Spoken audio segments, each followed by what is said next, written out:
नमस्कार साथियों, स्वागत है आप सभी का उत्कर्ष परिवार पर। दोस्तों, मैं हिमांशु शर्मा आप सभी के लिए लेकर आया हूं एक बहुत ही इंपॉर्टेंट न्यूज़, जो कि आप देख सकते हैं यहाँ पर एक अखबार की कटिंग है। और ये आपका जो न्यूज़ है वो रिलेटेड है आपके सीईटी के regarding. CET common eligibility test के रिगार्डिंग जो एक अपडेट जो आया है अखबार के अंदर, जो आई है बात, उसी के बारे में हम यहाँ पर इस वीडियो के अंदर चर्चा करने वाले हैं। तो देखिए दोस्त, जैसा कि सीईटी काफ़ी टाइम पहले से ही जो है सरकार इस सीईटी को जो है बात कर चुकी है। सीईटी का जो है सीईटी कुछ राज्यों के अंदर सीईटी के टेस्ट भी जो है हो चुके हैं और उसके थ्रू जो है स्टार्ट भी कर चुकी है कुछ राज्य। अगर हम बात करें सर यहाँ पर, अगर इसको नेशनल लेवल पे अगर हम बात करें तो सर ये जो इन्फॉर्मेशन है ये नेशनल लेवल के कुछ एग्जामिनेशन को कंसीडर करने वाली बात को ही यहाँ पर अपन यहाँ पर देखने वाले हैं। तो देखिए, नेशनल रिक्रूटमेंट एजेंसी एनआरए ने अगले साल से केंद्र के ग्रुप बी और ग्रुप सी के पदों के लिए कॉमन एलिजिबिलिटी टेस्ट सीईटी से भर्ती परीक्षाएं शुरू करने वाला है। इसका मतलब यहां पर ग्रुप बी और ग्रुप सी की जितनी भी परीक्षाएं सेंट्रल लेवल पर है, अब वो सीईटी के थ्रू होने वाली है। ऐसा अपडेट इस न्यूज़पेपर के अंदर दिया जा रहा है। आप देख सकते हैं यहां पर शुरुआत में जो मई जून तक स्नातक स्तर के कॉमन एलिजिबिलिटी टेस्ट सीईटी से हो सकती है और परीक्षाएं देश के 117 जिलों और 1000 से अधिक परीक्षा केंद्रों में होने वाला है।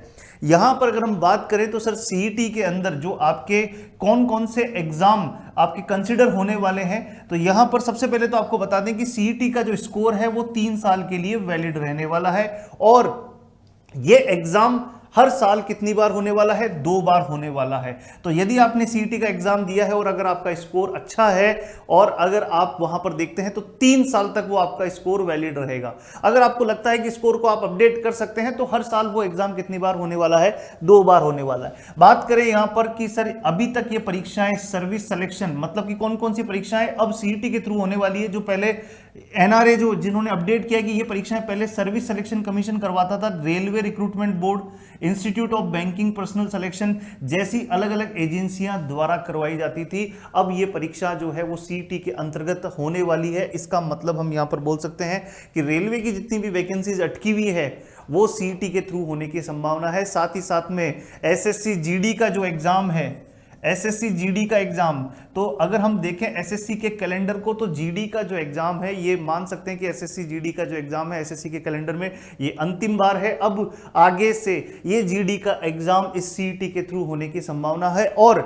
इसमें सीईटी के अंदर कौन कौन से आपके जो है सिलेबस के अंदर कौन कौन से सब्जेक्ट रहने वाले हैं, तो इस सीईटी के syllabus, exam scheme, fees, normalization के बारे में विशेषज्ञ परामर्श कमेटी की रिपोर्ट तैयार हो चुकी है। मतलब इसके लिए अभी डिटेल में कंप्लीट जो है साइट के ऊपर पूरा जो है आने वाला है। अभी केवल अखबार की कटिंग है जिसके अंतर्गत ये न्यूज आई है अभी कि इस तरह की चीज के बारे में सीईटी तैयार है और इस तरह के एग्जाम्स जो आपके अभी मैंने डिस्कस करे हैं वो सीईटी के थ्रू होने के पूरे चांसेस हैं। ठीक है जी। तो यहां पर देखें, एनआईसी की ओर से एनआरए की परीक्षाएं अब डिजिटल प्लेटफॉर्म के परीक्षण का काम भी अंतिम चरण पर है, मतलब कंप्यूटर बेस्ड एग्जामिनेशन होंगे। तो एनआरए ने रेलवे बोर्ड, बैंकिंग संस्थान और सेवा चयन आयोग से इस संबंध में चर्चा शुरू कर दी है। और चर्चा शुरू कर दी है तो मेरे दोस्त ये मान के चलिए कि ये बहुत ही इंपॉर्टेंट बात है कि अब से सीईटी के थ्रू जो है ये एग्जाम आपके होने वाले हैं। साथ ही साथ में अगर हम बात करें कि सर इसका क्या पॉजिटिव पहलू रहने वाला है, तो पॉजिटिव पहलू ये रहने वाला है, देखिए अब होगा तो इसके नकारात्मक पहलुओं पर चर्चा करने का कोई विषय नहीं बनता है। हमें इसके अंदर क्या पॉजिटिव बातें हैं उसके ऊपर अगर हम चर्चा करें तो सर यहां पर केंद्र में सालाना जो 1,25,000 तक के रिक्त पद के लिए 50 से ज्यादा परीक्षाएं देनी पड़ती थी और करीब 2.5 करोड़ आवेदन आते थे। नोटिफिकेशन से चयन के बीच में 1 से 1.5 साल लगता था, वो अब इस सीईटी के थ्रू जल्दी ही होगा प्रोसेस। और आपको कहीं ना कहीं वो जो जॉब है उसके अंदर जो मिलने का प्रोसेस, जो जितना समय अंतराल है उसे कहीं ना कहीं रिड्यूस करेगा और पारदर्शिता और ज़्यादा बढ़ेगी। तो ये दोस्त आपके लिए अगले साल जो ग्रुप बी और ग्रुप सी के जो एग्ज़ाम है इसके लिए सीईटी अब बहुत ही इंपॉर्टेंट रोल प्ले करने वाला है।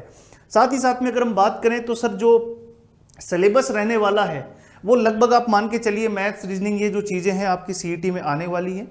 लेवल किस प्रकार से रहने वाला है, तो देखिए जब भी सीईटी के अंदर अगर हम बात करें तो सभी प्रकार के बच्चे जो है इसके अंदर बैठने वाले हैं, तो लेवल उसी हिसाब से डिसाइड किया जाएगा कि सभी प्रकार के बच्चे इस एग्जाम को देने वाले हैं। सभी प्रकार के मतलब कि यहां पर ग्रुप बी के लिए भी, ग्रुप सी के लिए, सभी के लिए कॉमन एलिजिबिलिटी टेस्ट है, तो ये पेपर का लेवल भी उसी तरह से सभी बच्चों को ध्यान में रखकर बनाया जाएगा। पर हाँ, एक बात तय है कि जब भी कुछ नया एग्जाम, जब भी नई स्कीम आती है, तो एक बात तय है, जो पिछला जो पैटर्न हमने देखा है अभी तक, जब भी इस तरह का कुछ चेंजेस होता है तो पहला जो पेपर होता है वो थोड़ा आसान आता है, ऐसा प्रिडिक्शन लगा सकते हैं आप। तो ये एक बहुत ही इंपॉर्टेंट न्यूज़ थी, ये अभी अखबार के अंदर ये जो चीज़ है अभी न्यूज़ आई है, अभी डिटेल अभी आप इसका वेट करिए कि कब इसके अंदर किस तरह से सिलेबस रहेगा, एग्जाम स्कीम क्या रहेगी, नॉर्मलाइजेशन स्कीम क्या रहने वाली है। इसके लिए आप उत्कर्ष के इस यूट्यूब चैनल पे बने रहें। जैसे ही इसके बारे में विस्तृत जानकारी आएगी हम पूरा इसके अंदर डिटेल्ड वीडियो भी आपके लिए लेकर आएंगे। चलिए, थैंक यू सो मच।